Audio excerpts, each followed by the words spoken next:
Long story short, by focusing on just one aspect of world's third largest education system, you are letting large population, inadequate growth of infrastructure, and many more of the world. How lovely is this day, and so does the ambience and aura surrounding it. So why are we debating amongst ourselves? We have got galaxy of intellect sitting amongst us who are going to fight in the war of words and will showcase their skills. Soon the colors of this merriment will unfurl and will transport us to another world. So, ladies and gentlemen, the time has commenced to the second edition of Inter-School Debate Competition for the session 2022-23. So, I call upon the first speaker, Master Mayank Kumar from Jawahar Navodaya.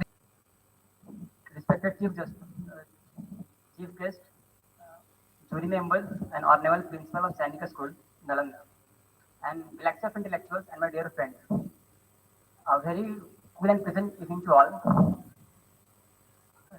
It's my immense pleasure to get an opportunity to express my view, express my view in the motion of 75 years. As you all are aware that British has ruled over India around hundreds of years, and in that hundreds of years, I think they used and took almost all the resources to their country. But after independence, India has developed drastically in all the fields. For example, in infrastructure, economic field, and so many other fields.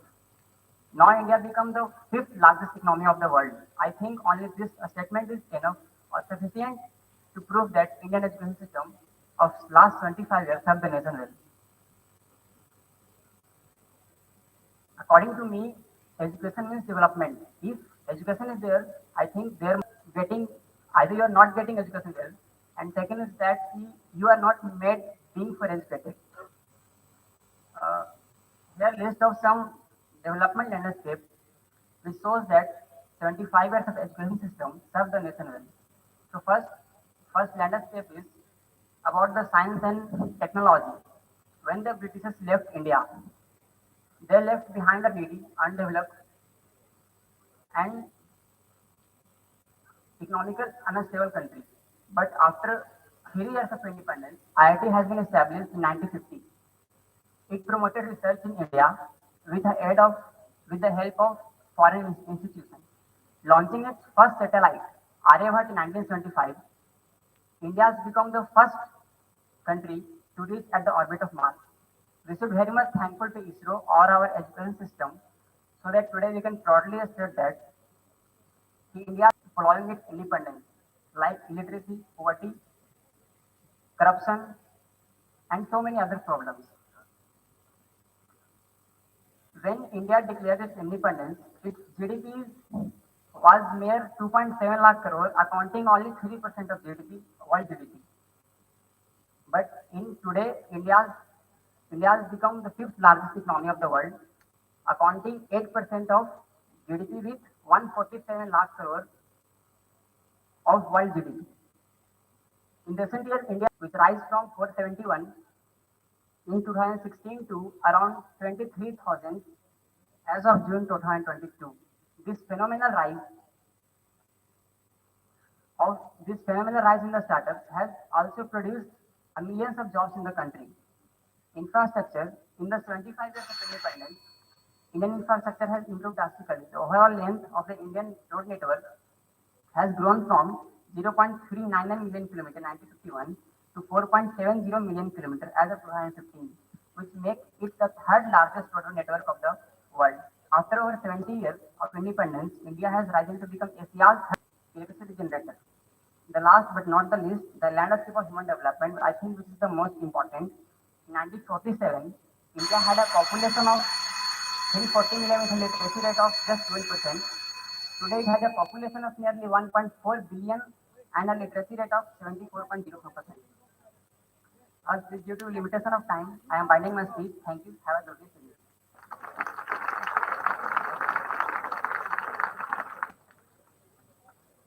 Thank you, Mayank, for your informative arguments.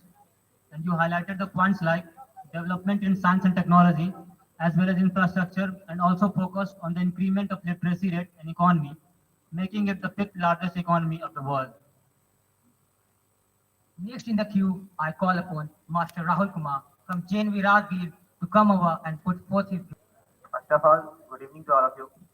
Respected Chief Guest, Honorable Principal of Sainik School Nalanda, respected Principal of other schools, faculty members, and my dear friends. This is Rahul from JNV Ragi, and I am hereby standing against the motion. I would like to begin by saying that after 75 years of independence, we have a low quality, pro private, hierarchical education system. A vast majority of poor and marginalized parents are not sure if the education their children will get help to realize a decent living. If not an egalitarian social and economic order, ironically, hierarchical education system in India matches the graded caste system with RT norms made inferior to CBSE norms. The rich send their, the rich send their children to well-managed and high-quality private schools, but the poor are left with not so well-managed, low-fee private schools and suboptimally designed and unadequately resourced government schools. After 75 years of taking reins of power from British rule, while we are not while we are struggling to get to give our students universal, equitable, and parliamentary education, one explanation could be that our Indian leadership not so like roti kapda or makan wala system. In India, only 3% of GDP is in new education policy. We are talking about to increase it from 3% to 6%, but it has not done yet. That is whether unequal education can help us provide in Indian constitution. Thanks and have a glorious evening.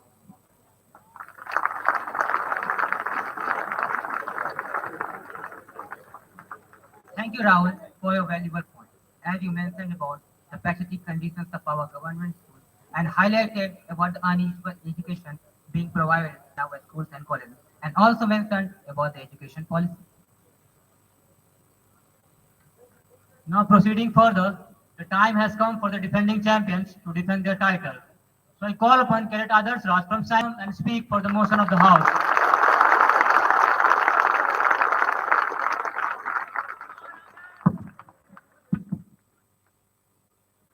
A system which filters the essence of person's persona, a system which frames a complete life encompassing the intellectual and aesthetic facets, a system which unites a diversified democratic nation into a string of pearls. Yes, I'm talking about the phenomenal education system, one of the foundation stones for our country. Good evening, Honorable Mr. Speaker, sir, members of the jury, my worthy opponents, and all my dear audience. Today, I, Kirit Adarsh, representing Sainik School Nalanda, am here to speak for the motion that for 75 years, our education system has served the nation well. In 1947, India was a newly born nation with no more resources than a child had in its infancy. Even human resource with literacy rate of 12% for need were not enough to bring it not be destroyed. According to the National Survey of India, nearly in 75 years after independence, India showed its relucency to the world, achieving 78% of literacy rate in 2022, becoming 11th largest education system in the world, proving all the misconceptions full of holes. Sarv Shiksha Abhiyan, National Education Policy, Midday Meal Scheme, Teachers Education Policy, Kothari Commission, University Grant Commission, etc., are the endless efforts by the government proving its mettle in all the fields, right from its own mission on Mars, polio eradication, green revolution, white revolution, space technology to become a nuclear power in the world. And my friends are hissing the abnormality that our education system has not served the nation well. So I do beseech them to come out of their slumber and peep into the education system of our country through these spectacles of knowledge that even in testing time of COVID-19, India came up with its own indigenous vaccine, which not only helped but also become a lifeline for all those countries which were suffering from this deadly virus. And at last, the question remains the same. Who were the people behind the curtain who forced this sort of victory in this battle against COVID-19? Indeed, our Indian doctors were engraved in our so-called primitive education system. India progressed exponentially in the field of modern science, which created a unique and diversified nation, resulting in the dropping of infant mortality rate, one of the devastating events in our country. This ranging from 3.4 million in 1990 to 0.824 million in 2019. You should not be surprised if I tell you that India, with 2.7 lakh crores of worth GDP in 1947, is now gleaming with 8% of our world economy, making India the fifth largest economy in the world. And it's all because of our phenomenal education system. If my assemblers of talent are reiterating about the advancement and development of foreign education system, then let me tell you that the development they're talking about is only because of the great Indian scholars of renowned Indian institutions like Satya Nadella, Sundar Pichai, Arvind Krishna, Shantanu Narayan, Sudha Murthy, and the list is beyond the imagination of my concerned critics. To your amazement, Mr. Speaker, some are slightly deviated modulators who are trying to prove that very education system superiorly serve their nations well, referring to the same development. With due respect, this is absolutely ridiculous. At last, I put forward my closing argument saying that no system in this world is perfect. I repeat, no system in this world is perfect.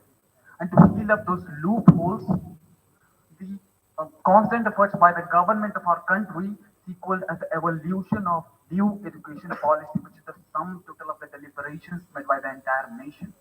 And it makes me sanguine that this will definitely enhance our education system. Thank you.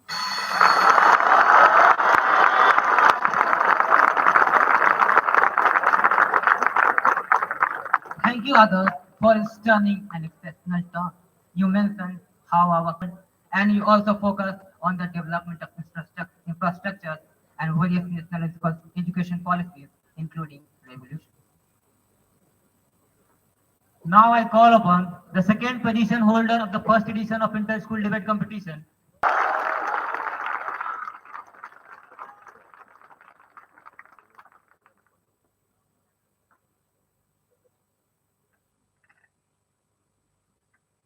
17th of September 2022.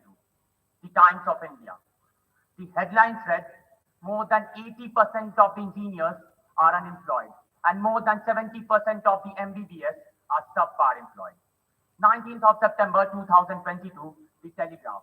An article in the education section read, only 10% of the JEE aspirants are able to make it to the IIT, and out of those 90% who could not enter IIT, more than 40% attempt suicide. Good evening, August gathering, Honorable Speaker, sir, my worthy opponents, and the audience. Today, I, Kirit Ganesh Kujwal, am here in front of you to strongly oppose the motion of the House that is, for 75 years, the Indian education system has served the nation well. Education, which is limited to ratification of some absurd facts, education, which has started producing highly qualified illiterates, education, which is of no use anywhere outside the school campus. To make it crystal clear, let me pose a question to the audience.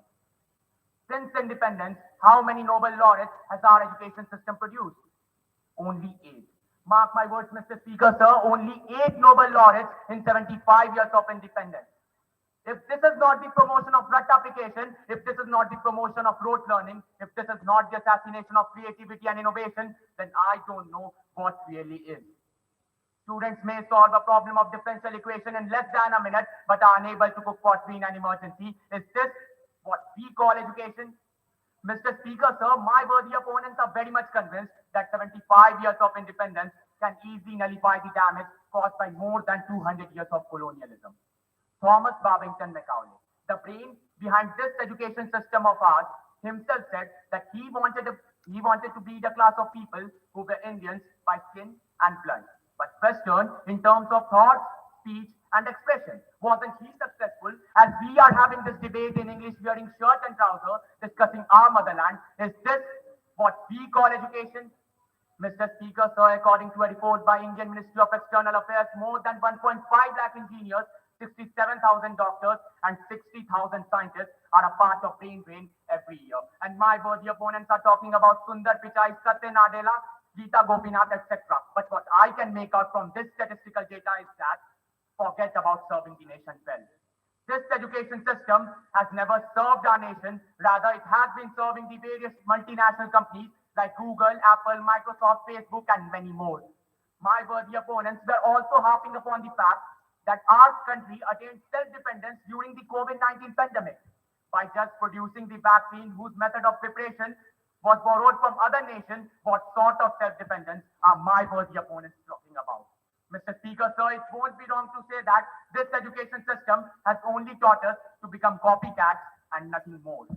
My friends, honestly speaking, I have been a student of CBSE since 2010. I know nothing about financial marketing and absolutely nothing about artificial intelligence. The only thing I know is that the formula used to solve a quadratic equation is known as the Sridharacharya formula, which is minus b plus minus root and the b square minus 4ac upon 2a. I only have theoretical knowledge, but in terms of practicalities, I'm nothing but a big zero. Is this what we call education? Is this what my opposition calls education? Or is this what the world calls education? Mr. Speaker, sir, it is the morality, practicality, and the behavioral knowledge which defines the true essence of education. Because if the literacy rate has grown from 12% to a healthy 78%, we should not forget that the crime and corruption rates in our country have increased many folds since independence. At last, I would like to leave this podium with a simple question. Is this how the education system has served our nation?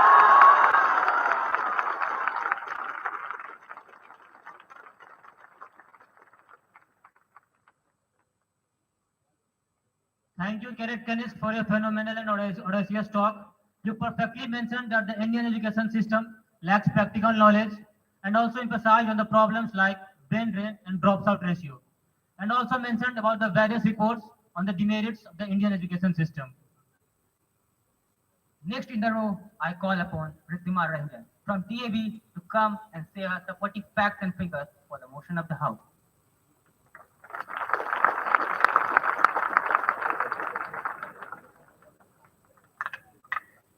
Education is not the learning of facts but the training of mind to think. A very delightful evening to respected jury members, distinguished guests, honorable chief guests, esteemed event coordinators of the whole school, worthy teachers from different schools, and of course my fellow opponents. Today I, Riddhima Ranjan, standing in front of you on behalf of DAV Public School PGC Campus Bihar Sharif, is here to speak in favor of the topic 75 years of education has served India well. Before putting my arguments, I would like to put a light on what education actually means. Education is meant to prepare an individual for life, equip him physically, emotionally, intellectually, spiritually for the further challenges in life. Indian education system is one of the most oldest education system in the world. Earlier, people used to visit Gurukul Ashram, stayed with the teachers until their schooling was completed. India, with over 1.5 million schools, 8.7 million primary and secondary teachers, and more than 200 in the world. Even if we look in the past, just after independence in 1947, the Department of Education was set up under the Ministry of Human Resource Department MHRD, and the first national policy was set up in 1968.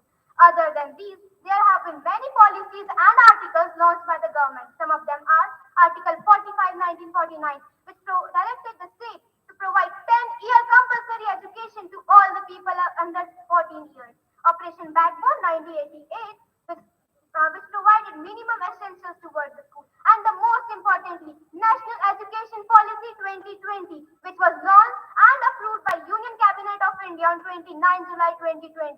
It outlines the vision of new system. It is the comprehensive framework for elementary education to higher education as well as vocational training in both rural and urban areas. Respected jury members, I have valid reason to prove that reflection of vibrant India can be seen just after the launch of this policy. Drastic change, paradigm shift, rate learning to critical thinking, making our students a global citizen. My worthy opponents, I would like to quote Mr. President Joe Biden, India of peasants are taking over the country. You know, America's first choice for Indian migrants are from the Indian origin. Microsoft Satya Nadella, IBM Sundar Pichai, and so on. Now here my fellow opponent may say that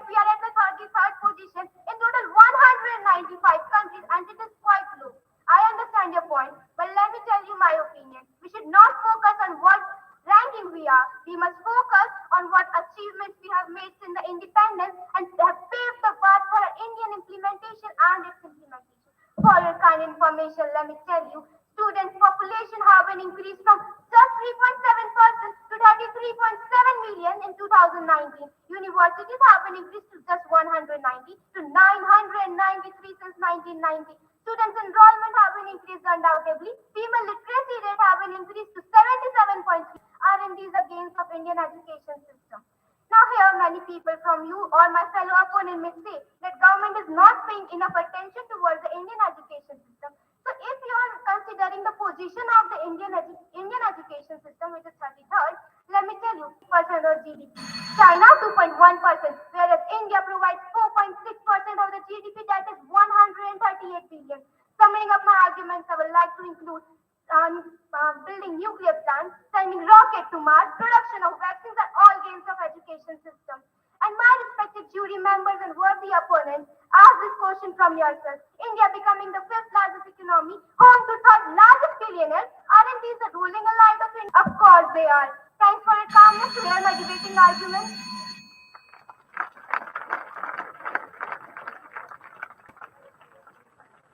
Thank you, Ms. Ridhima. Your talk truly reflected your exhaustive research on the given topic. You focused on the national education policy, students' achievement, and increased the number of universities and colleges across the India. And you very well mentioned about the various policies and shifting the notation from rote learning to practical learning. Moving ahead, we have Ms. Kritika Narayan from DAV. So I request her to take this opportunity and speak against the motion of the House.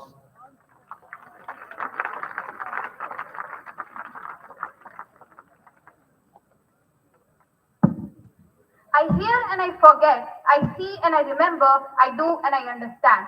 With these honorable words of Confucius, I, Kritika Narayan, would wish a pleasant evening to all the reverend panelists, fellow participants, distinguished guests, event coordinators, and worthy teachers present here. Today, I am here to put forward my views on today's resolution, 75 years of education has served India well. I strongly oppose the belief that 75 years of education has served India well. The education system, which has been in effect in India for 75 years, has plenty of shortcomings which are either due to the imperfections of the education system itself or due to the negligence of the government. Lack of funds. The Indian government has always been poor in the implementation of the policies introduced, and the education system is no exception. Though it was specified that 6% of India's GDP will be spent on education, as of the financial year 2019-20, only 3.1% of the GDP is being spent. Expensive higher education and cutthroat competition. The education system is very competitive, where cutoffs for education are sky high. A student who is perceived as average in today's education system is not able to get a government seat for higher education. These students then resort to private institutions, thanks to which today's education system has turned into a business. If private institutions don't provide quality education, these students then move abroad, encouraging brain drain. Therefore, even if the family is able to invest that sky-high amounts on their child, the return of the investment is also uncertain, as there are limited employment opportunities. Lack of exposure. This education system provides little to no practical exposure to students and majorly focuses on rote memorization. Students just show information in their head while cramming for examinations and put that down on answer sheets. Due to too much focus on just passing the exam, in other words, the education system is grade-oriented instead of being knowledge-oriented. For example, students know about scientific experiments but can't do them. Therefore, respected jury members and participants, this education system looks like providing all-round knowledge instead of all-round development. Neglect of Indian languages. Opponents may say that the education system imparts education in English so that students can come at par with students belonging to developed nations. But I strongly oppose this, as those who are not well versed in English have their studies impaired, particularly students residing in rural areas who don't have the access to the facilities of learning English separately. Besides, the Indian education system also isn't able to provide specific education in any field. It is oriented to provide general education, which presents a situation of jack of all, master of none. But the goal of an ideal education system, respected jury members, should be to provide a situation of jack of all, master of one.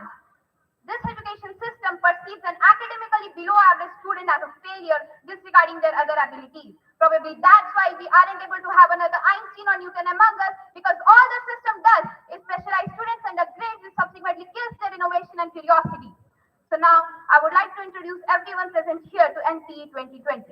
NPE 2020 is a solution to major shortcomings of the education system, representing the following. First, providing practical exposure for real knowledge. Second, providing vocational education to inculcate self-dependency. Third, reducing examination pressure and helping to see beyond achieving good grades, encouraging innovations and curiosity.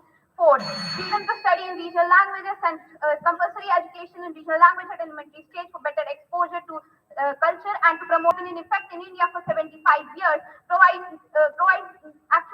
no grounds for all-round development. The NPE 2020, if properly implemented, I repeat, if properly implemented, would help us see changes in the center of focus from grades to gaining a better range of experience, skills, and useful knowledge, which is absolutely necessary to be prepared for future life. I would like to rest my words here. Thank you.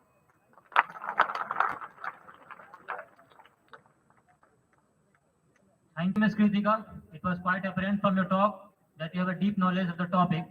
As you mentioned about the major shortcomings of the education system and lack of funds. You also stressed on rote learning and brain drain in our education system. Now I call upon Master Jairam Bharani from PTJM Saraswati Vidya Mandir to come and say a perspective for the motion of the House.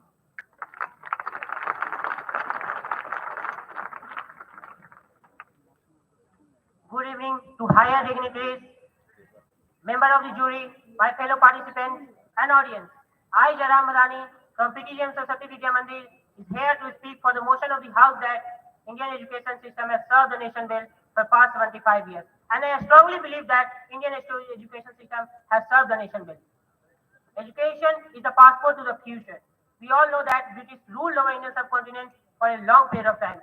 Under their rule, they made educated slaves who could assist them in their administrative work. Later we got independence, and at that time, the literacy rate of India stood at 12% only. After listening all these figures and history, it seemed that it would take at least 150 to 200 years for us to be fully educated. But now see the magic of Indian education system, that only 75 years of independence have been completed, and at this time, the literacy rate of India stood at 78%, the second largest education system in the world, having more than 100 million students enrolled in thousands of colleges and universities. Mr. Speaker, sir, in these 75 years of independence, there has been a change in the mentality of society towards the girls' education, as the literacy rate of girls increased to 72%, which was only 8% at the time of independence. A survey list has been published in the Times of India, which says that 36% scientists in NASA are Indian. Which in figure is 4 out of every 10 scientists in NASA are Indian. If you are shocked with this fact, digest this to that 34% doctors in USA, 31% employed at Microsoft, 28% workers at IBM, and 17% employed at Intel are Indian. But more interesting fact is that recently India has surpassed UK as the 5th largest education system in the world. The overall progress which India has achieved is all because of Indian education system. Indian education system provides compulsory education to every children between 6 to 14 years of age.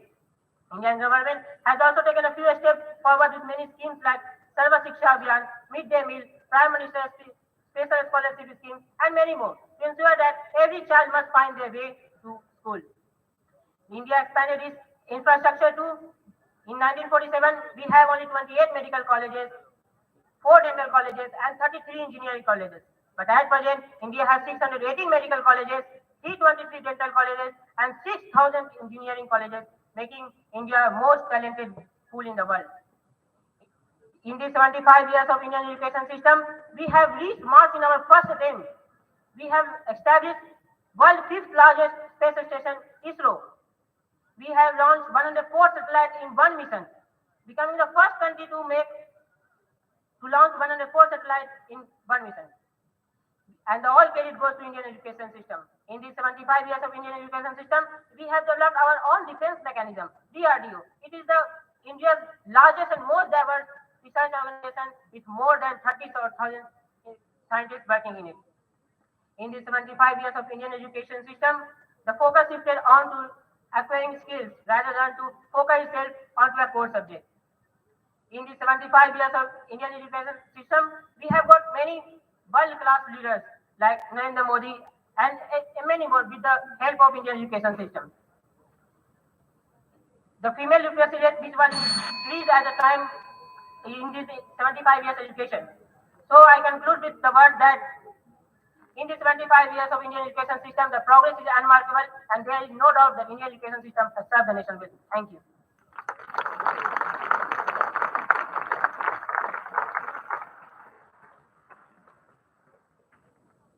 Thank you, Jairam, for your striking arguments and you very well focused on the aspects like growth in female literacy rates and also focused on a large number of Indians working in world giants and truly mentioned about the various policies and schemes. Next in the series, we have Aman Raj from PTJM Saraswati Vidya Mandir. So I take this opportunity to call him on the rostrum to imbibe us with his counter arguments and speak against the motion of the House.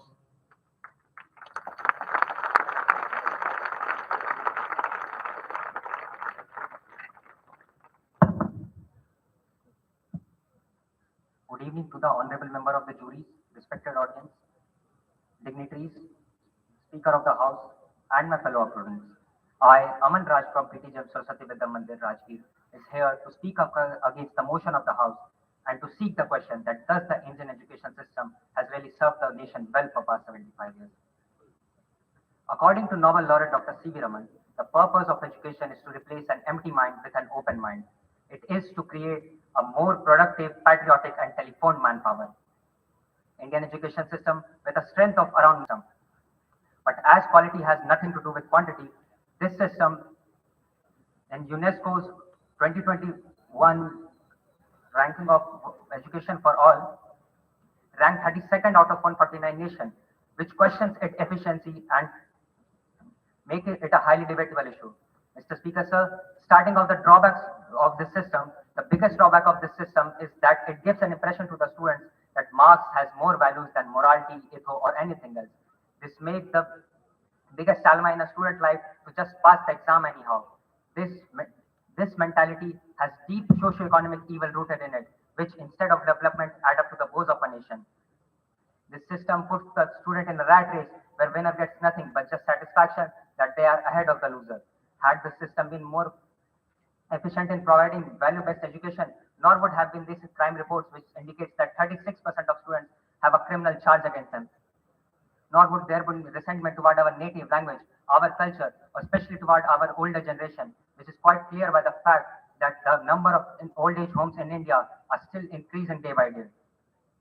Mr. Speaker, sir, this system stands on the base of colonial era education system and courtesy to the colonial era education system which introduces the concept of Western education and the concept of rote learning to fit and fill the British needs with not at all creative and yes sir type students. And since our system was too obliged by the habit of following Crown's order, we carried this legacy of rote and unproductive learning, results of which is a wide gap between our education system and present era job demand.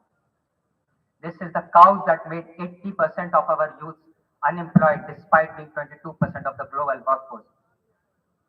Apart from all the social brunt of this system also lacks in providing quality education to all, which is quite clear by the annual status of education report 2021, which shows that only 58% of class 3 to 5 students can read the prescribed text of class 1. And how can we even talk about the quality of education when national statistics of 2022 shows that the country with 1/3 of world population has more than 6,000 teacherless schools and not even a single institute in the list of top 100 universities published by QS World University Ranking 2021. Mr. Speaker, sir, we have almost around 17% of world brains, but it is a great shame that we have only a 2.5% of global research input. This system is the cause that since independence we only have 30 medals in Olympics because in this system only academics and nothing else can ensure you a better future. So countries like US, China, South Korea have more than 300 medals just in one session of Olympics. But what we have more than those three countries combined is the numbers of unemployed engineers. So at last, sir, it's no exaggeration if one says that this system is still a Victorian era and producing clerks for an empire which doesn't even exist anymore. Thank you, sir.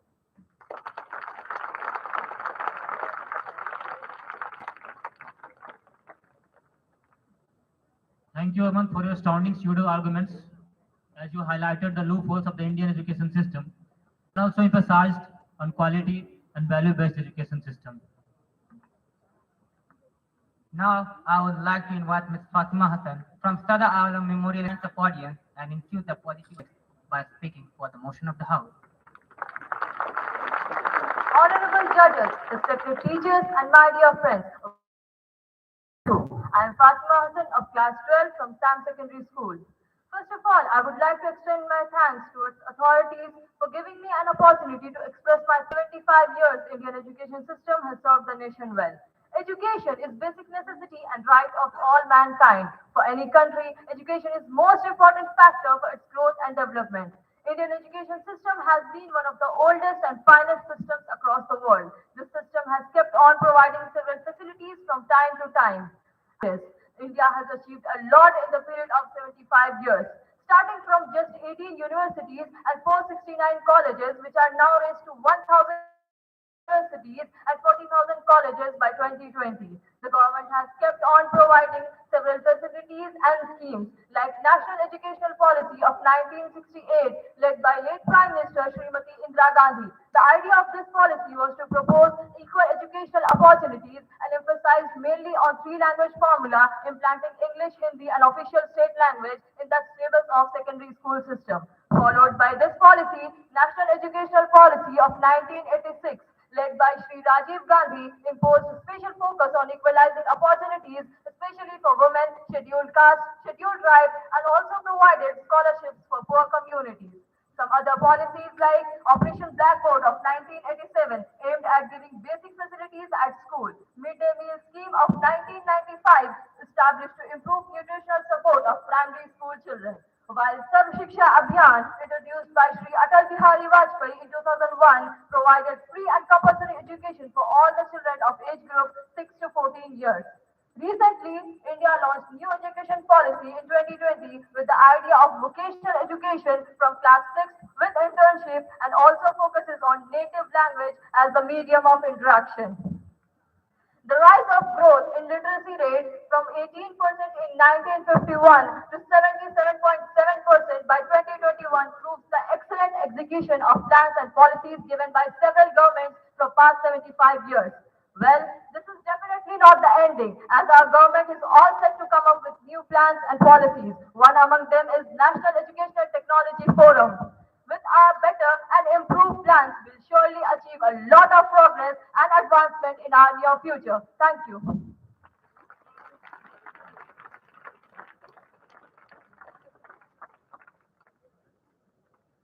Thank you, Ms. Fatima, for your valuable points.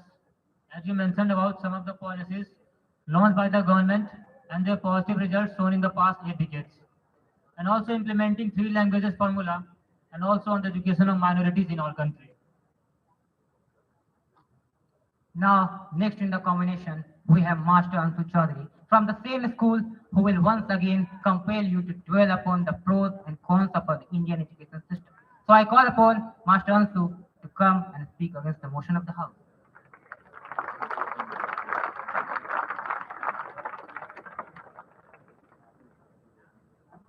At the initial stage of this debate competition, I would like to extend my thanks to the organizer of this debate competition, who gave me a golden opportunity to air my views over the topic 75 years of Indian education system. Well, I, Anshu Chaudhary, belonging to Sadar Alam Memorial Secondary School, I am present here to speak against the motion 75 years of Indian education system. So, first of all, what is education? Education is something that should teach us about something new and improve our knowledge. If we cast a glance on our educational system, we will find that it is backdated and lopsided. There is a common entrance at a short interval. There is tuition racket, which is getting into vitals of our educational system. It is held to achieve goals set by great leaders. The lack of sufficient funds is a major problem in the development of education. Due to insufficient funds, most of the educational institutes lack infrastructure, science equipment, libraries, etc. Due to this reason, desired results cannot be achieved. The emergence of blended learning, online learning, experiential learning has changed with how students interact with the educational content. There has been a dramatic shift in educational ecosystem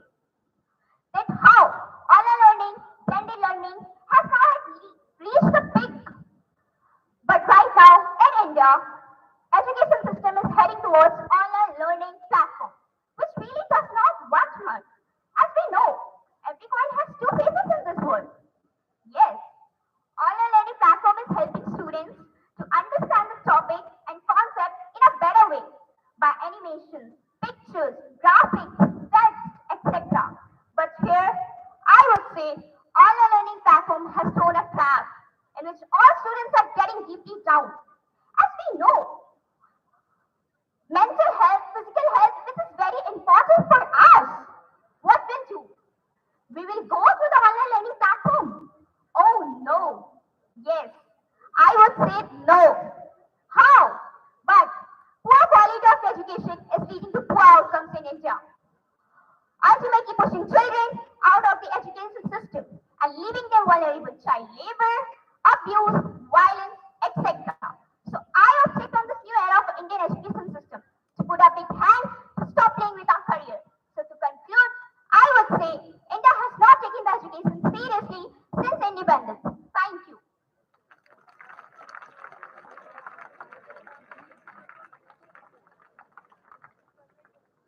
Thank you, Ansu, as you very well countered the arguments of your co-debate and highlighted the flaws of our education system. And you focused on the lack of sufficient funds and strains upon the child labor. Last but not the least, we have got a duo of Master Anmol Kumar and Manav Dawn from Kendriya Vidyalaya who will enlighten us with their views on the proposed topic. So first, I request Master Anmol Kumar to come and speak for the motion of the House.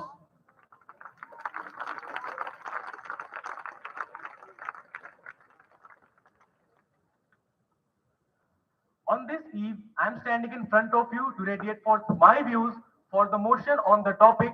For 75 years, Indian education system has served the nation well. Rather than focusing on the world, on the out of the world factors and the factors which are not totally relatable to the Indian education system, I would like to start with the present achievements of Indian education system over the past few decades. Talking about the Indian literacy, which has stood up from 18% to 78% in 2017 and still counting. Female literacy rate has shot up from 7% to 70% in 2017. Now, anybody hardly remembers the amount of increment we have got over the past decade. And of course, why they will do so? They are fond of promoting others' country education system. Talking about some other milestones achieved by Indian education system.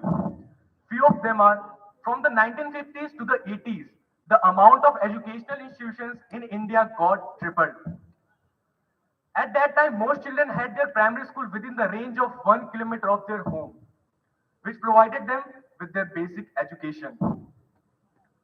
The enrollment percentage of children of age group 6 to 11 was 43% back then in 1951, which has increased to its full capacity, that is 100% in 2001. India is pushing its education system to be the best in the world. Currently, the Indian education system is strongest and largest in the world, hosting more than 3.15 crore students. Now, with this great number comes great responsibilities and more complications, which is getting resolved day by day as our education policy is getting updates. One such policy was the education policy of 1968, which gave a three-language formula. This was done to emphasize the learning of regional languages to be implemented in secondary schools. And now, I know that my worthy opponents are aware of the fact that the top personalities who are ruling over the world today, like Sundar Pichai, Satya Nadella, Parag Agrawal, Shantanu Narayan, Ajay Banga, something is common in them. They all have done their primary schooling and secondary schooling from our country and set an example for us that being from an underdeveloped country cannot steal your shine.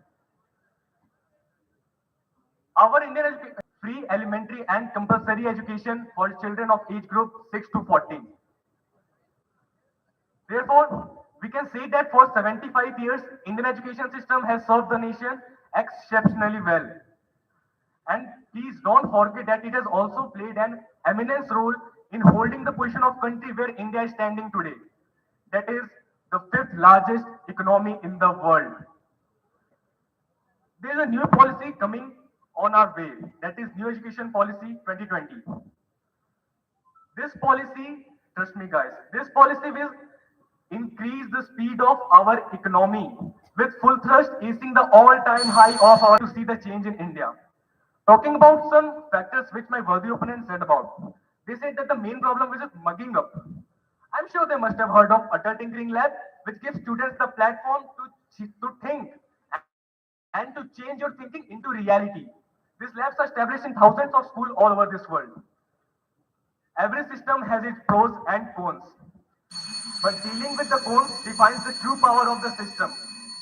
And India is dealing with its cons with its full potentials. Facts are proving it. Thank you.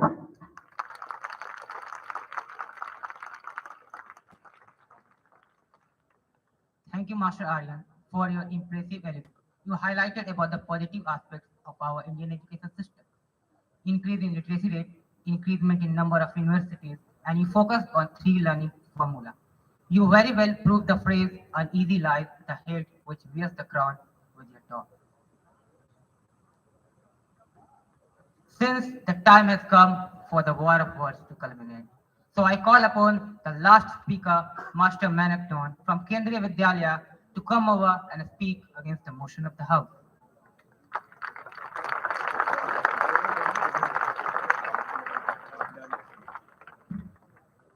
Number of Nobel laureates in India are in science after independence, that's zero.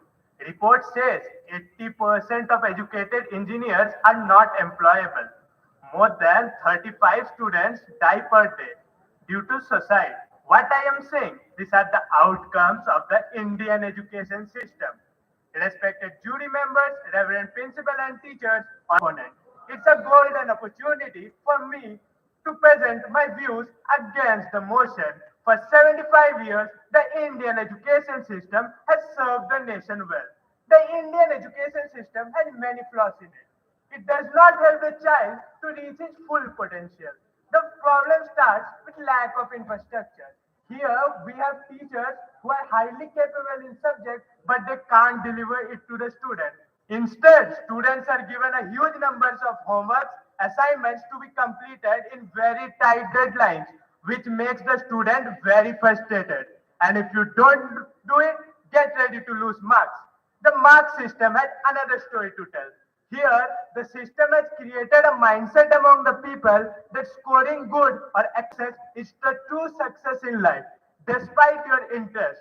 Here, students are forced to do good in academics, leaving your hobbies and interests. The syllabus that is taught to the student is 90% theoretical and very less practical knowledge is given. Then what's left? At the end, students have to mug up all the things without any understanding, which also stops them from thinking beyond of the books and simply saying, killing the creativity and curiosity of the student. Why should the student understand? The assessment of the student is done on a theoretical paper with nil application. Let me ask you a question. What's the purpose of education? Most of you would say to educate the Indian system. Here you have to study the same subject, same syllabus, same books. Or simply saying you have to be the rat in the rat race despite your interest. The Indian system is highly criticized for producing robots of the same kind. And I want to add up, my worthy opponents will say that we have streams to opt for after class 10. Let me introduce about the hierarchy of the streams that the system has created among the people. At the top come the science. Here either you take science or you are forced to take science. Here next come commerce and at last comes arts. Here if a student wants to take arts, he will still end up taking science due to family pressure and peer pressure because the system has created that science is alternative to success. Now let me focus what's the main goal of education we are speaking here about. For 75 years, the mindset of the people has been changed and students are taught to just for jobs. The biggest irony is that a student spends 6 to 7 hours in schools and still end up taking coaching classes for 2 to 3 hours. What's left? It creates financial burden and mental pressure on the student. According to reports, 1/7 of the students of India are highly depressed and many more and tensed. What to do? One of my worthy opponents pointed out that the literacy rate of India has increased from the past. I want to say that literacy rate has only increased on papers. Many people are there who don't know even basic work. They are found in banks roaming here and there, not able to do basic works. Second thing, Indian students are taught a wide range of subjects. But the subject, they make an Indian student jack of all trades but master of none.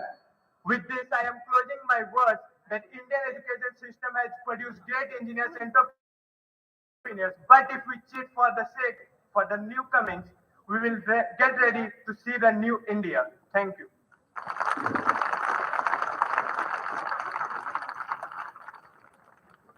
Thank you, Manak. You very well kept your points and garnished this event with your admonishing talk. As you mentioned about the consequences of rote learning, and you stressed upon the lack of practical knowledge and infrastructure in our education system, and also on the bulk of practical knowledge and provided in the schools and institutes.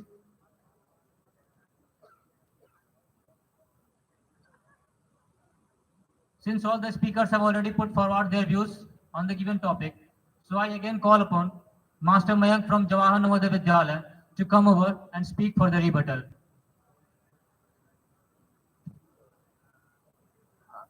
One of my friends is saying that our education system is copycat.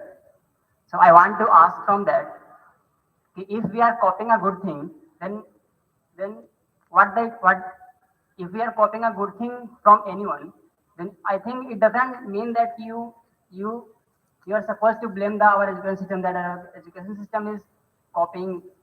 You must know that our Constitution of India is fully copied from other countries, but still Indian Constitution is one of the largest constitution in democracy, has facing this problem.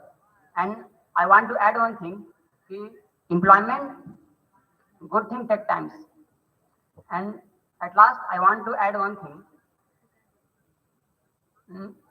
Some of all the people have gave much more examples of such as CEO of Google.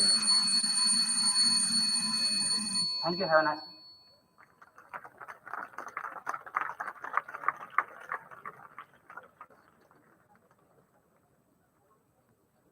Now with this, one part of the competition come to its end.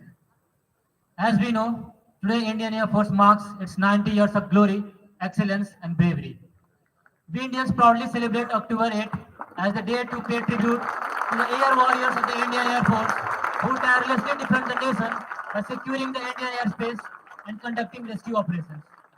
To commemorate 90 years of glory, we have a short documentary of values, plans and history of the Indian Air Force which will mesmerize you.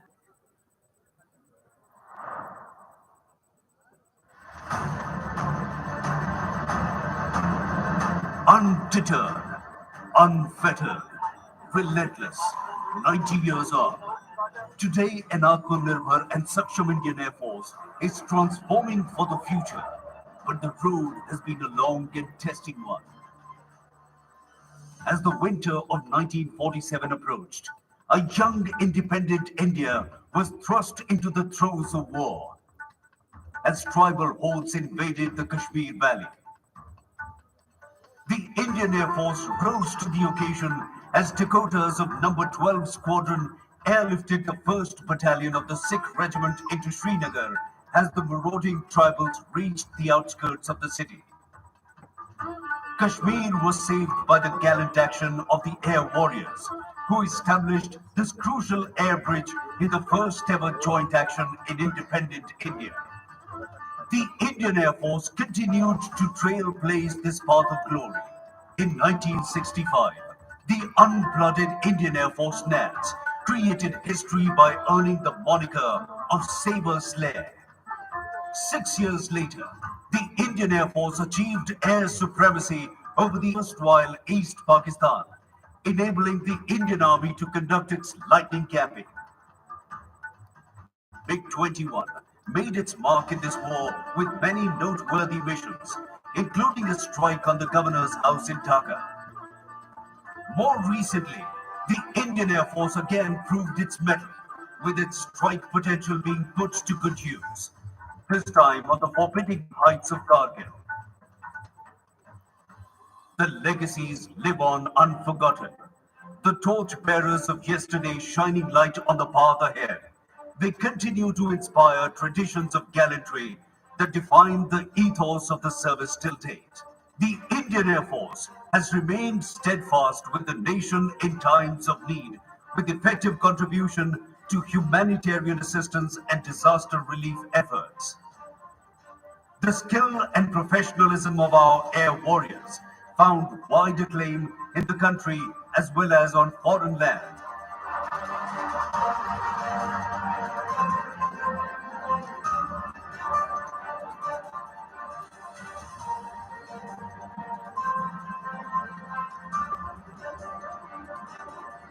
And their acumen in the air found a match in their performance in other arenas as well.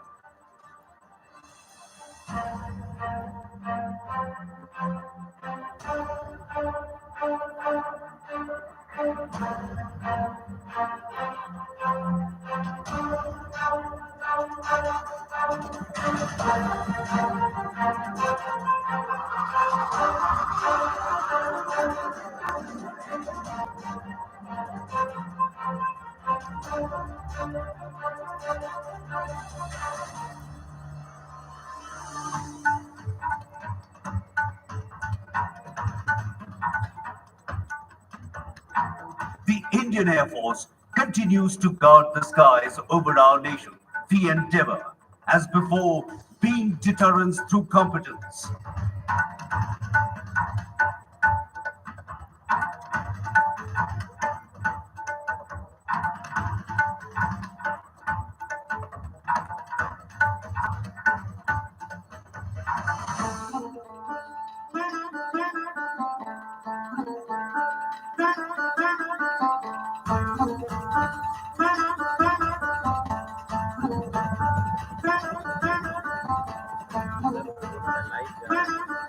As the Indian Air Force develops its muscle, it is increasingly looking towards homegrown solutions for transforming itself into a modern aerospace force.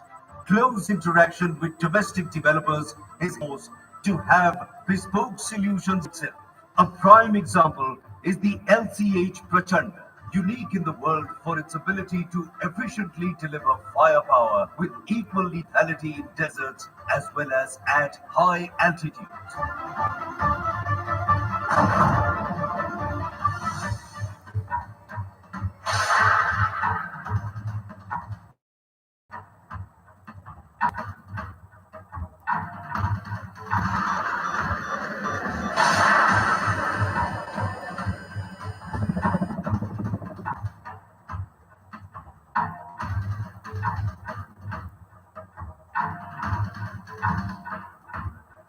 As the Indian Air Force looks to work smarter, it has imbibed the concept of Atmanirbharta by developing in-house solutions that have led it to becoming a leaner and more efficient fighting force.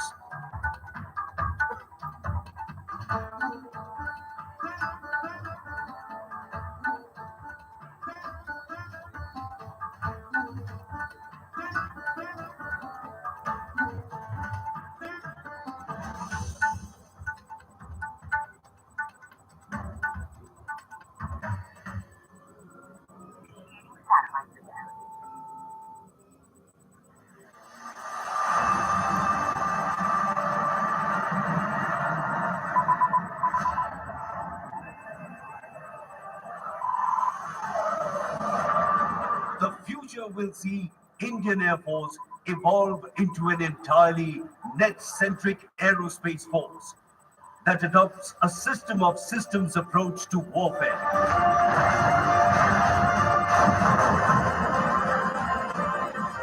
In this all-inclusive approach to combat, the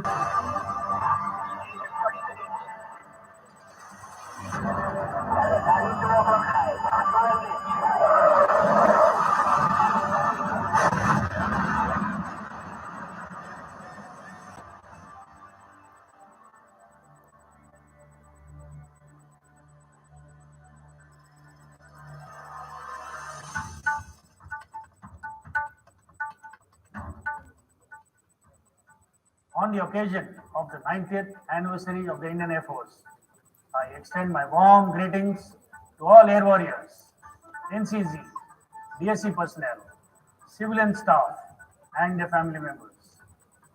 Over the years, the Indian Air Force has grown from being a small tactical air force to one that can now hold its own against any imminent threat.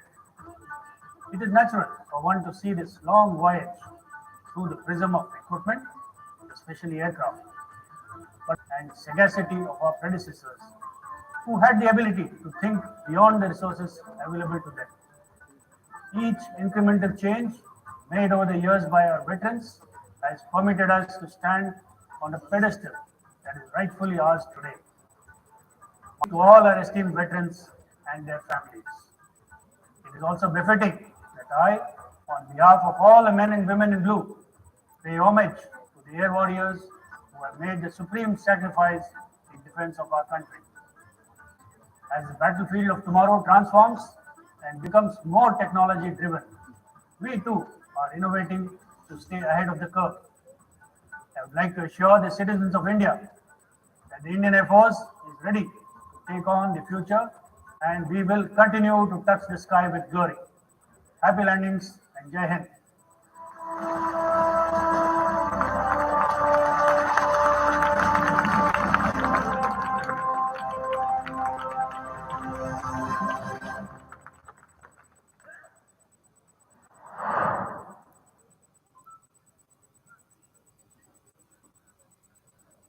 In the proceedings of Inter School debate, may I request the Chief Judge Rameswar Vidyapalli to come over the stage and debrief the debate and guide us in the pulse of the please.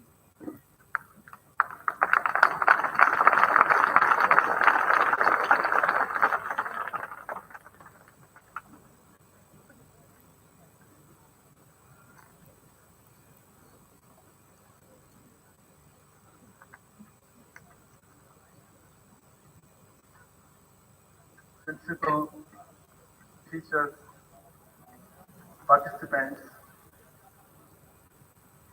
I did not expect to be called upon to address you, but it's good to be here this evening, and I'm thankful that you asked me to speak. The participants have done a wonderful job. They've spoken well. Their knowledge is phenomenal. My congratulations to all the participants. I know a few of them would be emerging as the winners, but everyone deserves congratulations, and not just the winners. Debating is a great art. In fact, there is a debate going on in our minds all the time. When you come to a competition, you should debate within yourself. That trains you psychologically to participate and face opponents. Today, we live in a world where there is information overload to be accessed, to be easily accessed. There was a time when I was a college student, it was very difficult to gain any kind of knowledge, to access information. We needed to go to libraries, spend long hours there, and gain bits and pieces of knowledge. Today, at the click of the mouse button, there is tons and tons and tons of information. But I guess we need to be selective a little. We can't stuff our minds with all kinds of information. that will literally lead to overloading. So you've got to be selective. What matters to you, what helps you in developing a rounded personality to go from point A to point B in terms of knowledge, in terms of your academics, and achieve success in life in general. Another important point I noted while listening to the speakers is I know English is not our mother tongue,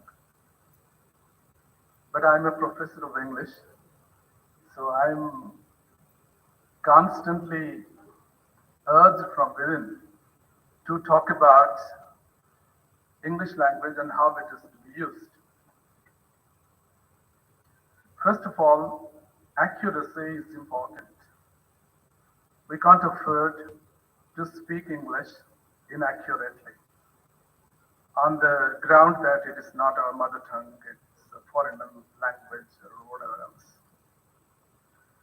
When we learn something, learn it well. There are always two ways of doing things and doing things well. Similarly, speaking English and speaking English well. Aim at speaking English well, and that means quite a lot of things. First of all, accuracy in terms of grammar and pronunciation. Pronunciation, by the way, is also very important. The same argument is put forward. You see, we are Indians and we speak different languages, so it's not always necessary to be accurate in terms of pronunciation. But language is not our personal property. We use language to communicate with the world. In today's world, we communicate with the entire world. You may pick up the phone and dial a number of somebody who is in the US or in the UK or wherever else it happens to be. And when you speak language, I mean English language, and the person at the other end of the phone is not able to catch your voice, is not able to understand you because of pronunciation mistakes, then communication suffers. So most of you have spoken English very well, but I have noticed also some pronunciation mistakes which could be attended to. Teachers also could note this point and look into the pronunciation mistakes of students and correct them. One way of solving this problem is constant listening to good English. Again, I refer to my personal experience. When I was a student, there was no way of listening to good English except to the radio. So I used to tune to BBC radio and listen to long hours. But that was not always possible, and the programs, most of the programs that BBC used to dish out were repetitive, and after listening to a news broadcast, the first time you don't feel like listening to it the second time. But today you have a variety of sources which you can access and listen to plenty of good English. TV is not an alternative for this, by the way. When you look at the TV, it's appropriately called the idiot box. What happens is your attention is drawn to the picture rather than the voice. Listen to radio. Keep listening to it. The advantage of that is while you go about getting ready to come to school or college, you have time to listen to it.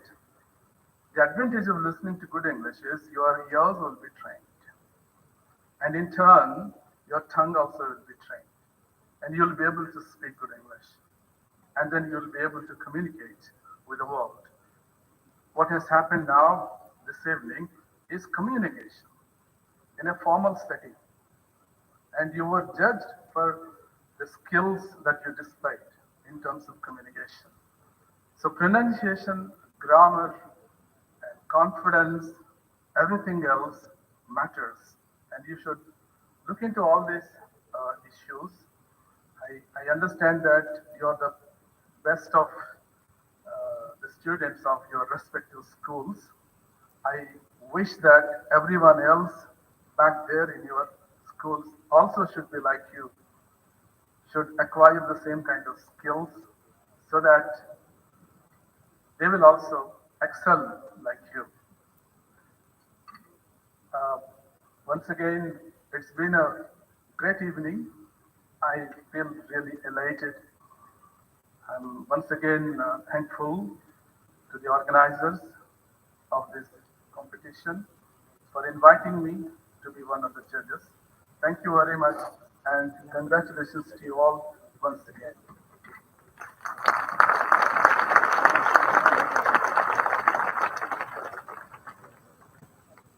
Thank you, sir, for your guidance, which will surely help us to be a good orator in our future endeavors. Now, I would like to request Dr. Meeta to come over the stage and guide us with your vast experience for our bright future.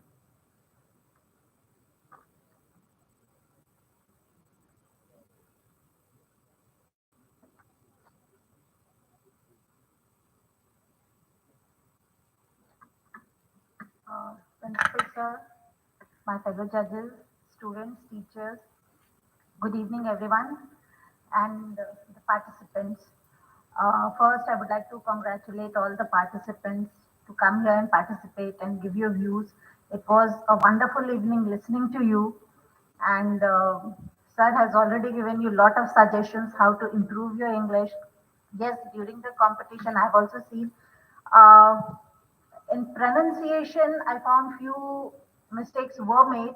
But if I see here in Bihar, as we see English speaking in English, people make a lot of mistakes in pronunciation. If we compare that, the students have performed really very well.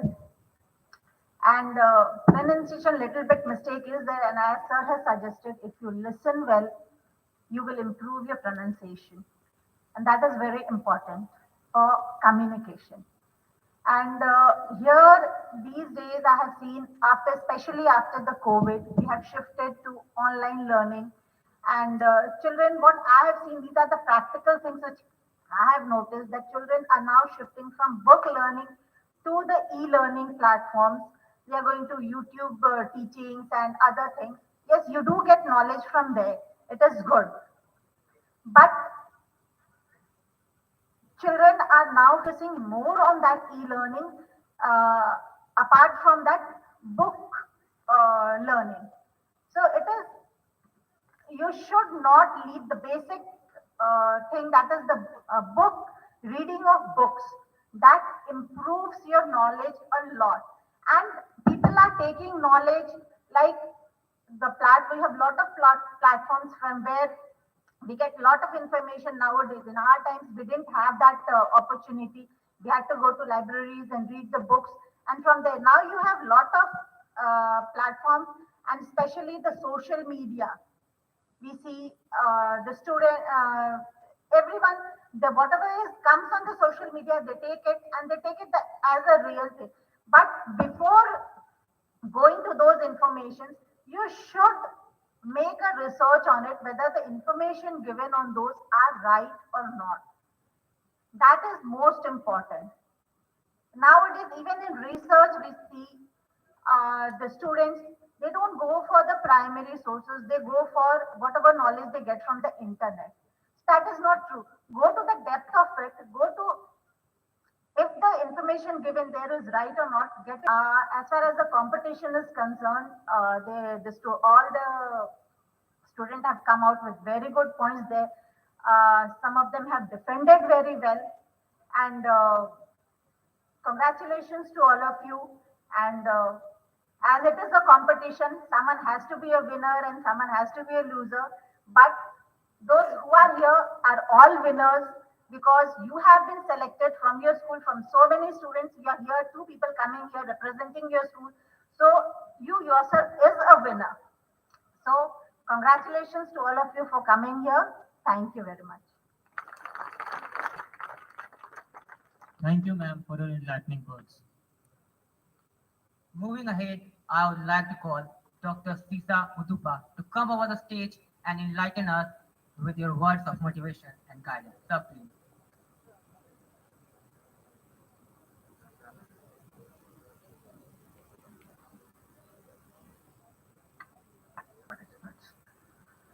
It was a pleasure listening to you, and already two of the judges shared some of the thoughts, and I'll be brief. Perhaps I can start where I left here last year. The former principal who had started this initiative, specifically in this region, it is a appreciative kind of initiative, getting the students from the schools around together and having this kind of competition. As already my fellow judge mentioned, specifically we observe when we look at the students coming from this region, specifically with regard to the usage of English. So debate is one of the platforms where the communication skills can be improved. But debate is not only about communication, the other part which perhaps I can touch upon here is it's about the clarity of thought and how one articulates it. The kind of topic that you had here today is significant because you are insiders, you are critical insiders to the system. So you're the beneficiaries, you are able to see the shortcomings, and on that basis, as students, you are able to assess that. And I was happy to see those points of view coming in one or two speakers. That subjective experience. How do you felt this system, this education system, which was the topic today, is not something abstract. So we are all experiencing it on every day-to-day basis. And that leads me to the next point, that is when we have this kind of topic, and I'm addressing not only the students who are sitting here on the stage, the larger audience out there as well. So there are two ways to look at a specific topic, and most of the participants were approaching the topic from a macro perspective. Think about how do you see as a concrete case how it is experienced in your day-to-day life, in your surroundings, and try to assess from that point of view. It's the kind of topic that you had, which you have a glass of water half filled. Half of you have to argue that there is water, and half of you are arguing that there is emptiness. And the attempts where you are putting together the information, statistics, that is good, but the statistics and information are good enough to the extent that you use them in argument. They themselves do not speak, the facts themselves do not speak. So how do you use it? Perhaps you can pay more attention to. And I guess one of the participants is from the last year. Good to see the progress overall competition as it is growing, and as at the individual student level, and I appreciate the organizers for providing such a platform for students, and request that it should be continued because it will be very significant, specifically from the point of view of students in this region. Thank you.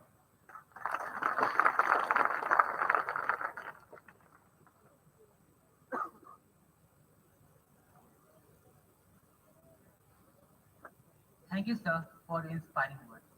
And we will surely incorporate your valuable guidance in our life.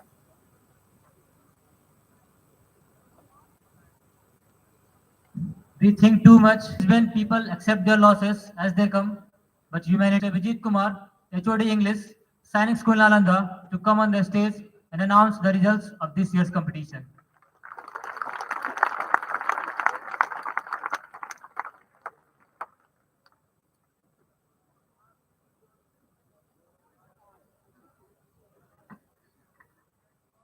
Good evening to August gathering.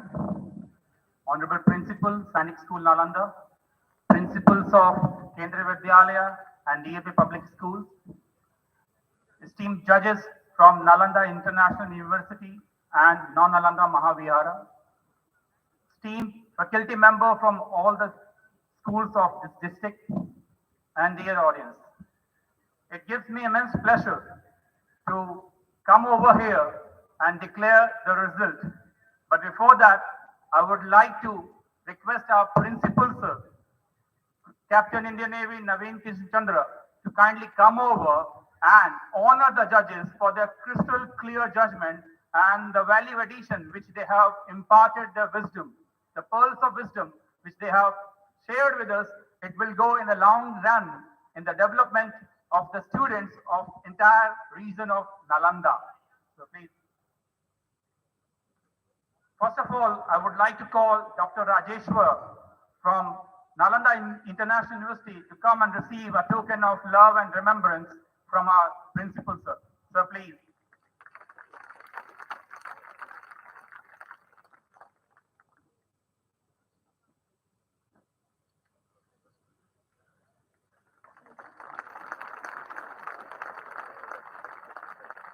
Next, Dr. Meeta, Head of Department English, Nalanda Mahavihara, kindly come over and receive the memento from our principal.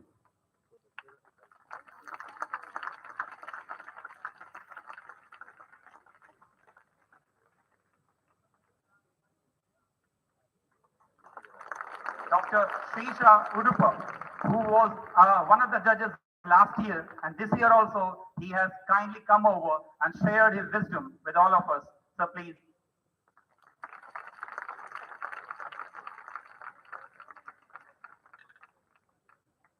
This competition would have not been possible by the positive and energetic support of the principal of all the schools of all these 6.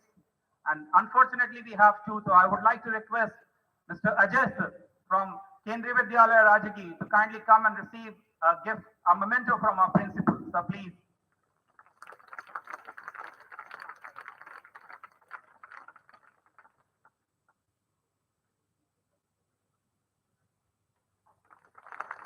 Next, the principal, DAB Public School, Power Grid, Bihar Sharif, to kindly come over and receive the souvenir from our principal.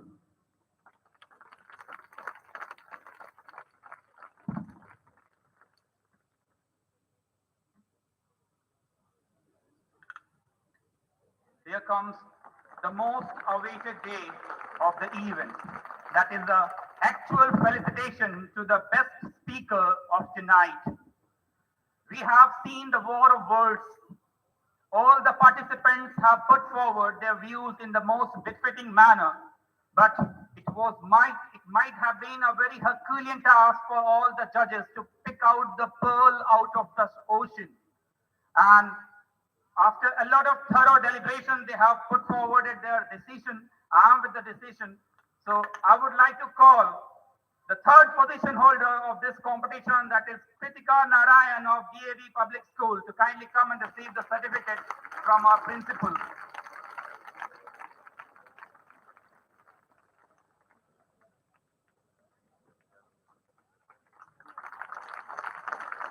The runner-up of this inter-school debate competition is Cadet Kanishk Ujjwal.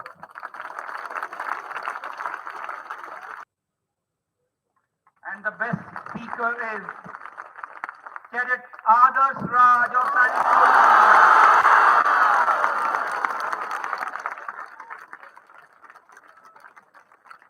The overall school positions are 6th position backed by JNV Rajgir, 5th position backed by PTJM Saraswati Vidya Mandir, 4th position Sadar Alam Memorial Secondary School, 3rd position KV OFN Rajgir.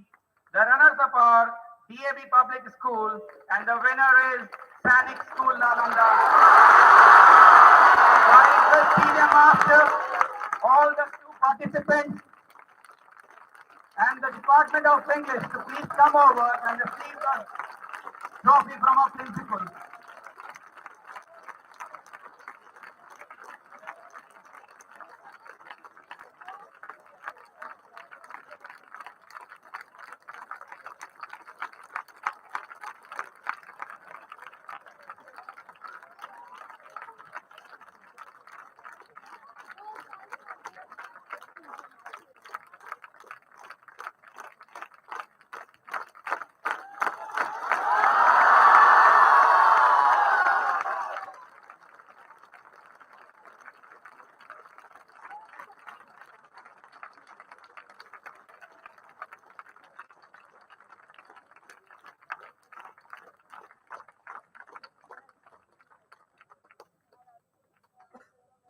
Now, may I have the honor to request our principal to kindly come over and share a few words of encouragement for the participants. Sir, please.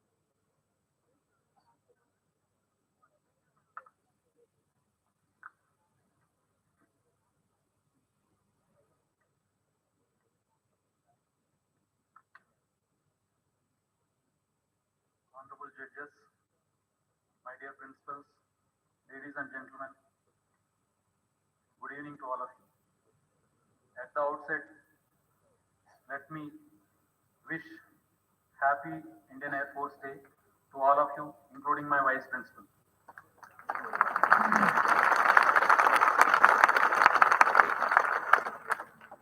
Now coming to this evening's topic, for the past 75 years, the Indian education has served the nation well. But when I heard the pro, for and against the arguments, I am left confused because there is no conclusive evidence whether the Indian education system has served well or it has not served well. It is only because of their brilliance. Both sides, they were able to put forth the arguments so effectively. And then suddenly, I was not able to come to a conclusion whether this education system has served the nation well or it has not served the nation well. Then I was reminded of Rabindranath Tagore's quote, says that let me put on my light and shine, said a star, and not debate whether that light has dispelled the darkness or not. So they have shed their light for the argument, against the argument. Now it is up to us to worry whether that for the argument has dispelled the darkness or against the argument has dispelled the darkness. I am not able to come to a conclusion. Both sides have put forth their arguments so strongly. I want to congratulate all of them. But these days the debates are like that. When you see on television, when you see in parliament, when you see in proceedings, there is nothing that is conclusive. There is only confusion. So what is that is conclusive? Suddenly to my mind, what does it come? A conclusive debate. To my mind, I remember the great debate that Adi Shankaracharya had with Mandan Mishra. It was a conclusive debate. It was said, okay, if I win, you will accept my way of life, Advaita. And Mandan Mishra also said, that's the way. And that debate, which is recorded in the Indian history, is known for one more thing. One of the young colleagues, young boys, have spoken about values in the education system. Saraswati Vidya Mandir boys. The values were so much at that point of time that two people who were debating on such a grand scale were able to accept Mandan Mishra's wife, Vidya Bharati, as a judge without any bias. Today we are not able to accept judge, so we are bringing neutral judges. Of course, they have done a wonderful job. Now, what is the outcome then? What is the point of organizing a debate if you are not able to come to a strong conclusion? The outcomes of the debate, what I see is, first of all, the debate provides you a venue for public speaking. You know, the greatest fear on earth for any human being is fear of death. After that, the next greatest fear is public speaking.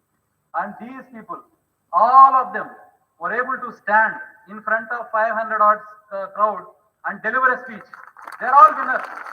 Loud round of applause for all of them. This debate has done that for them. Today they have spoken in front of 500 people. Tomorrow they will speak in front of 5,000, maybe 5 lakhs and 5 crores. Because debate is the only means. One of my cadets only has told, debate should open up your mind. Debate should open up your mind. You should be able to hear the other person's argument. Their arguments were so strong, I am totally confused whether the education system I am a product of has served the nation well or not. Because what they spoke is truth. That is the second aspect. Is that your arguments are to be put forth in a very, very articulate manner, which they have done. That is the second thing. And third thing is, a debate should be able to inspire you to do research, fact finding. All the three aspects they have done. You know, one of the esteemed judges has spoken here. He said, today information is available at a click of a button. If this debate is all about accumulating facts and presenting some statistics, some facts, will it serve the purpose? How many of you remember, especially the people on the stage, do you know a name called Harish Natarajan?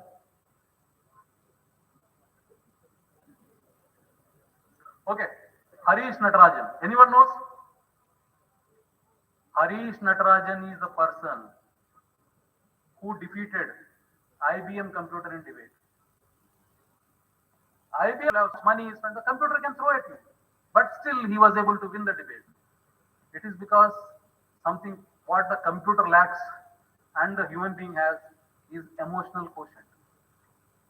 Your argument for or against motion can come from a personal example, personal experience. It can come out from your own.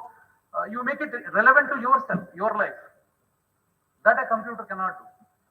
So that's how, purely because of the emotional quotient, he was not able to. The computer, IBM machine was not able to. Vishwanathan Anand and all, they have lost subsequently. Initially, he also defeated computers in chess. Subsequently, he lost. But at this point of time in 2019, this Harish Natarajan, he has won with a computer, competing with the IBM machine. So, of course, debate throws up so many opportunities.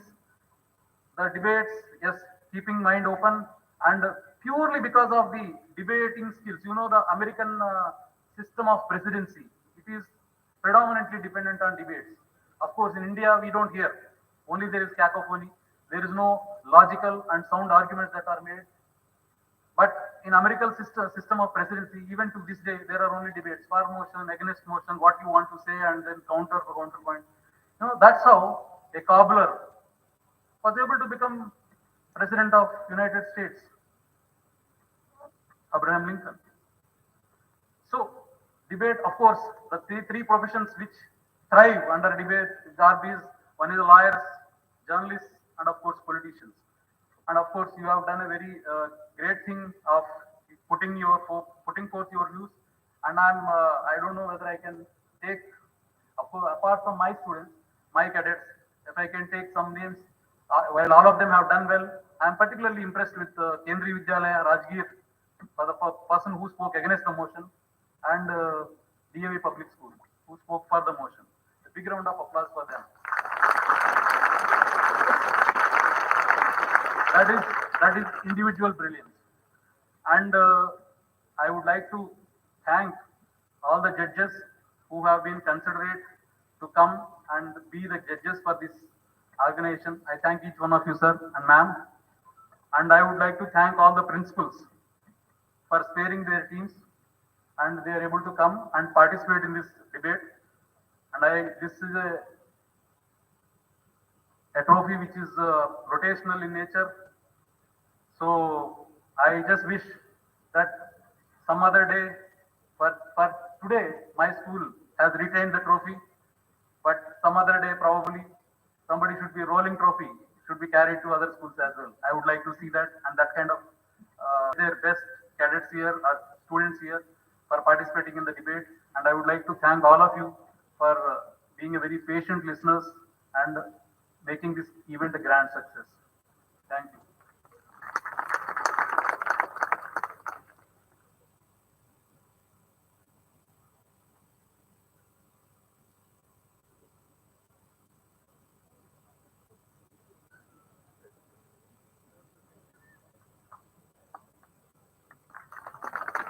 Now I call upon Entertainment Cadet Captain Ashutosh Kishku to please come over and propose vote of thanks.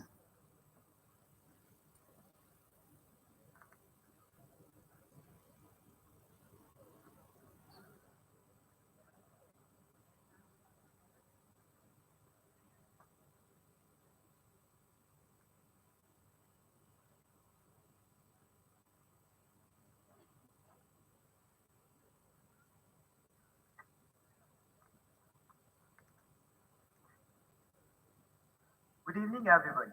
I, Entertainment Cadet Captain Ashutosh Kisku, am here to propose vote of thanks. I would like to extend my profound gratitude for the chief guest of the event, Captain Indian Navy Naveen Krishna Chandra, Principal Sainik School Nalanda, for his gracious presence and kind words. I would like to thank the judges, Professor Rajeshwar Metapali, Nalanda University, Dr. Srisha Udupa, Nalanda University, Dr. Meeta, Nav Nalanda Mahavihara, for being this occasion and sharing with us their pearls of wisdom. I am also thankful to all the principals of other schools for their presence with participants, but also each one of us. I convey my sincere regards to Vice Principal for his benign presence and Administrative Officer for all his logistic support. I extend my sincere thanks to all the faculty members, including our school, for mentoring their students. I extend my special appreciation to all the participants for putting a very splendid show. I also express my special thanks to all of them who are directly or indirectly involved in making this event a memorable one. Last but not the least, I would like to thank the Almighty without whose grace this event would not have been a successful one. At last, I request everyone to rise in the honor of our national anthem.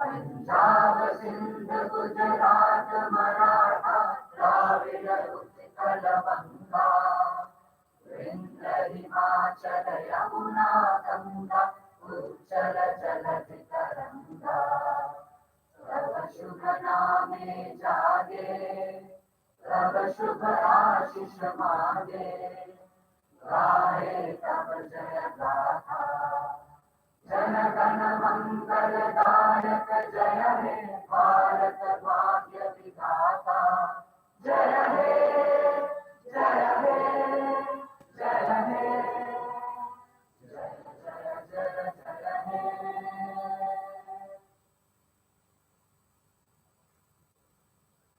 Cadets are requested to move for their dinner.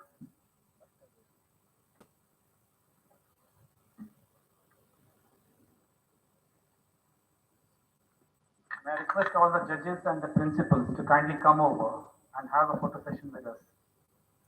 So please. I also call upon Dr. Mukhtar Singh and Mr. Ramakrishna and one rep from Sadar Alam to kindly join us.